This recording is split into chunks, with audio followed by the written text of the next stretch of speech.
ఓం అవిద్యానామంతస్థిమిరమిహిరద్వీపనగరీ జడానాం చైతన్యస్తబకమకరందశ్రుతిఝరీ దరిద్రాణాం చింతామణిగుణనికా జన్మజలధౌ నిమగ్నానాం దంష్ట్రారిపుమరాస్య భవతి శుక్లాంబరధరం విష్ణుం శశివర్ణం చతుర్భుజం ప్రసన్నవదనం ధ్యాయేత్ సర్వవిఘ్నోపశాంతయేత్ వందే గురుపదద్వంద్వమవాన్మనసగోచరం రక్తశుక్లప్రభామిశ్రమతర్క్యం త్రిపురం మహః సానందమానందవనే వసంతం ఆనందకందం హతపాపబృందం వారాణసీనాథమనాథనాథం శ్రీవిశ్వనాథం శరణం ప్రపద్యే. విశ్వేశం మాధవం ఢుంఢిం దండపాణించ భైరవం వందే కాశీగుహాం గంగాం భవానీం మణికర్ణికాం. హర నమః పార్వతీపతయే. హర హర మహాదేవ శంభో శంకర. అగస్త్య మహర్షి లోపాముద్రతో కలిసి కొల్హాపురంలో లక్ష్మీ అమ్మవారిని దర్శనం చేసుకుని ఆ అమ్మ ఆశీర్వాచనం, ఆవిడ దగ్గర వరాలు పొందిన తర్వాత కాశీ విరహం నుంచి కొంత శాంతి లభించింది. అమ్మయ్య, నేను వచ్చే జన్మలో కాశీలో వ్యాసుడిగా పుడతాను, 18 పురాణములు కాశీలో చెబుతాను, కాశీలో చెప్పిన తర్వాత తప్పకుండా కైవల్యం వస్తుంది, మోక్షం వస్తుంది అనుకున్నాడు. అక్కడి నుంచి బయలుదేరి శ్రీశైలానికి వచ్చాడు.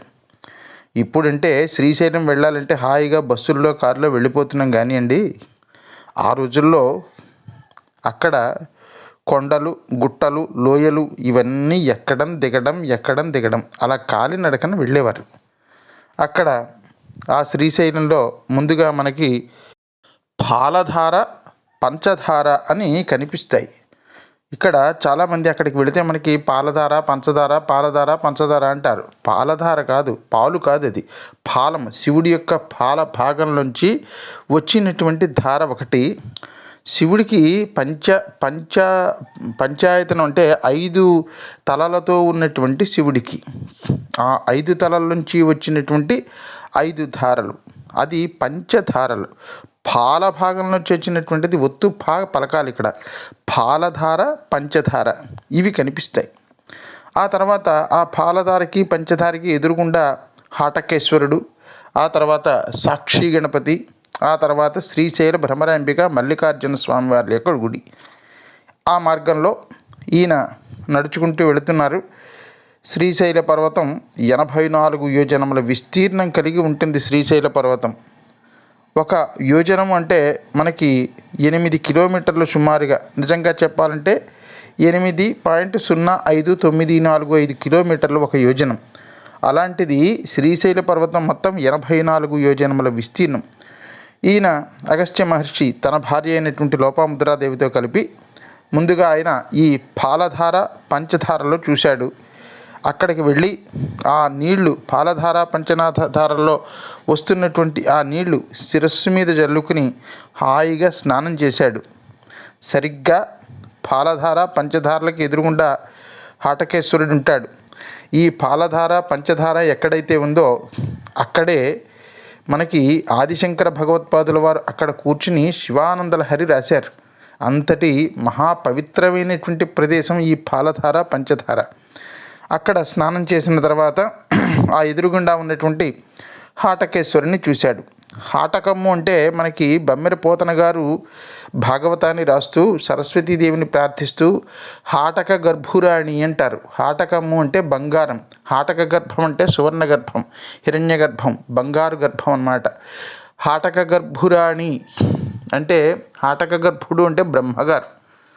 ఆ బ్రహ్మగారి యొక్క భార్య హాటక గర్భురాణి. అంటే అక్కడ బమ్మెర పోతనామాచ్యుల వారు సరస్వతి ప్రార్థన చేస్తూ భాగవతం ప్రారంభానికి ముందు ఓ హాటక గర్భురాణి అని అంటారనమాట. అందువల్ల హాటకము అంటే సువర్ణము, సువర్ణము అంటే బంగారం. ఈ అక్కడ ఉన్నటువంటి ఆ హటకేశ్వరుడు, ఆ ఈశ్వరుడు బంగారం రంగులో ఉండేవాడు ఒకానొకప్పుడు. అది ఆ కథ అంతా మనం చెప్పుకుందాం. బంగారం రంగులో ఉండడం వలన ఆయనని హాటకేశ్వరుడు అని అనేవారు. సృష్టి ఆరంభకాలంలో పరమాత్మ శ్రీశైలంలో జ్యోతిర్లింగంగా ఉన్నటువంటి రోజుల్లో ఎక్కడెక్కడి నుంచో భక్తులు శ్రీశైలానికి వస్తూ ఉండేవారు. శివరాత్రి నాటికి శ్రీశైలానికి వెళ్ళనటువంటి వాడు ఆ చుట్టుపక్కల ఒక్కడు కూడా ఉండేవాడు కాదు అంటే అది అతిశయోక్తి కాదు. అందరూ వెళ్ళేవారు. చుట్టుపక్కల ఉన్న వాళ్ళందరూ నడుచుకుంటూ వెళ్ళేవారు. మార్గం ఏమి ఉండేది కాదు. ఆ అడవి మార్గంలో అలా నడుచుకుంటూ వెళ్ళేవారు శ్రీశైలం ఆ మల్లికార్జున స్వామి వారి యొక్క సందర్శనానికి శివరాత్రి నాడు తప్పకుండా. ఇప్పుడంటే అనేక చోట్ల గుళ్ళు గోపురాలు బాగానే విస్తరించి ఉన్నాయి. దాదాపుగా ప్రతి ఊళ్ళోని 10 కొంపలుని లేని పల్లెటూరునైనా రామ మందిరం ఉండి వరలుగాత అని మనకి వశిష్ఠం ఇది వాల్మీకి మహర్షి ఇచ్చారు. కానీ శివాలయం కూడా ఈ రోజుల్లో దాదాపుగా చాలా ఊళ్ళల్లో శివాలయాలు వచ్చేసాయి. అనేక చోట్ల గుళ్ళు గోపురాలు బాగానే విస్తరించి ఉన్నాయి. కానీ ఆ రోజుల్లో ఆలయాలు చాలా అరుదుగా ఉండేవి. ఏ 10-15 ఊళ్ళకో ఒక గుడి ఉండేదిట. అప్పుడు అయితే శ్రీశైలం అప్పటికే జ్యోతిర్లింగ స్థలం. అందుకని ఆ మల్లికార్జున స్వామి వారి దర్శనం కోసం అందున శివరాత్రి వస్తే ఎక్కడెక్కడి వాళ్ళు అక్కడికి నడిచి వెళ్ళేవారు. 100 మైళ్ళు, 200 మైళ్ళు, 50 మైళ్ళు, 10 మైళ్ళు, 5 మైళ్ళు, 10 మైళ్ళు ఇలాగ కాలినడకన నడిచి నడిచి నడిచి నడిచి శ్రీశైలం ఆ జ్యోతిర్లింగ దర్శనాన్ని గురించి అని వెళ్ళేవారండి. అక్కడ ఇప్పుడు మనం హాటకేశ్వరం అని పిలుస్తున్నటువంటి స్థలం దగ్గర ఒక కుమ్మరివాడు ఉండేవాడు. ఆయనది చాలా పెద్ద కుటుంబం.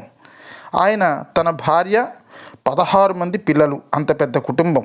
పెద్ద కుటుంబమే కానీ చాలా పేద కుటుంబం, నిరుపేద కుటుంబం. పాపం చాలా నిరుపేదవాడండి ఆయన. మట్టిని బాగా కుమ్మి ఈ మట్టితోటి కుండలు తయారు చేసి కుమ్మరివానికి సారె అని ఒకటి ఉంటుంది. దాన్నే చక్రం అన్నమాట. ఆ చక్రాన్ని సారె అంటారు. ఆ చక్రధారి మనకి చక్రధారి ఈయన కూడా కుమ్మరివాడిని కూడా చక్రధారినే అనొచ్చు. ఎందుకంటే మనకి పురాతన కాలంలో చక్రధారి అని ఒక చలనచిత్రం ఉండేది, ఒక సినిమా. అందులో విఠల విఠల పాండురంగ విఠల నువ్వెవరయ్యా నేనెవరయ్యా నువ్వు నేను ఒకటేనయ్యా అని పంచభూతాలతో బొమ్మను చేసి ప్రాణం పోసిన వాడివి నువ్వు బొమ్మనే చేశావు. నేను మట్టిని పిసికి పిసికి దానికో రూపం చేసి బొమ్మను అంటే ఒక కుండనో ఇంకో ఏదో స్వరూపాన్ని చేసేటటువంటి కుమ్మరి నేను. నీ చేతిలో చక్రం ఉంది, నా చేతిలోనూ చక్రం ఉంటుంది. నువ్వు చక్రధారివే, నేను చక్రధారిని అంటాడు. అలా ఆ కుమ్మరి దగ్గర ఉన్నటువంటి ఆ చక్రాన్ని సారె అంటారు.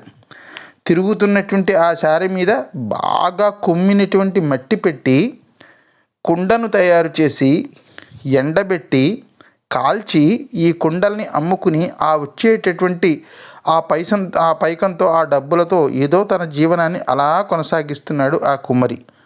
అయితే తన బ్రతుకు అలా సాగదీస్తూనే వారానికి ఒక కుండని మాత్రం శివుడికి ఉచితంగా పంపేవాడు. ఈ కుండని ఉపయోగించి అభిషేక ద్రవ్యం అందులో నింపి అభిషేకం చెయ్యమనేవాడు. పూర్వం కుండనే ఉపయోగించేవారు అభిషేకానికి.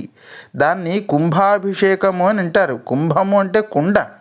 ఆ మట్టి కుండలో నీళ్లు పోసి ఆ నీటితో అభిషేకం చేస్తే దాన్ని కుంభాభిషేకం అనేవారు. మన దగ్గర ఎంత ఐశ్వర్యం ఉండొచ్చు. రాగి బిందెలు, ఇత్తడి బిందెలు, వెండి బిందెలు, లేకపోతే రాగి చెంబులు, ఇత్తడి చెంబులు, వెండి చెంబులు, వీటన్నింటికన్నా కూడానండి నిజానికి మట్టి కుండలతో అభిషేకం చేస్తే ఫలితం చాలా ఎక్కువగా వస్తుందిట. సంస్కృతంలో మట్టి కుండని మృత్కుంభము అని అంటారు. దాని పరిమాణం చిన్నదైనా పెద్దదైనా అది కుంభమే.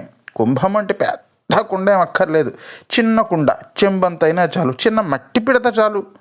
అలా ఆ మట్టి పిడతలోకి చక్కగా పంచామృతాలు లేదా మనం ఏ ద్రవ్యాలు తీసుకోవాలో ఆ ద్రవ్యాలు తీసుకుని ఆ శివుడికి కానీ లేదంటే శివ కుటుంబంలో ఉండేటువంటి ఆ గణపతికి కానీ సుబ్రహ్మణ్య స్వామి వారికి కానీ లేదా అయ్యప్ప స్వామి వారికి కానీ అభిషేకం చేస్తే వాళ్ళు ఎంతగానో ఆనందిస్తారట. అందువల్ల మనం మన దగ్గర ఉన్నటువంటి ఐశ్వర్యవంతమైనటువంటి ఈ చెంబులు వీటిల కన్నా కూడా, ఈ పాత్రల కన్నా మట్టి కుండతో అభిషేకం చేస్తే దాన్ని కుంభాభిషేకం అవుతుంది అనేటటువంటి ఈ ప్రతిపాదన దగ్గర ఈరోజు కథాభాగాన్ని ముగించుకుందాం భక్త మహాశైలారా. రేపటి మనం కథాభాగం ప్రారంభించుకునేంత వరకు స్వస్తి ప్రజాభ్య పరిపాలయంతాం న్యాయేన మార్గేణ మహిమహీషాః గో బ్రాహ్మణేభ్య శుభమస్తు నిత్యం లోకా సమస్తా సుఖినో భవంతు సర్వే జనా సుఖినో భవంతు. హర నమః పార్వతీపతయే హర హర మహాదేవ శంభో శంకర. స్వస్తి.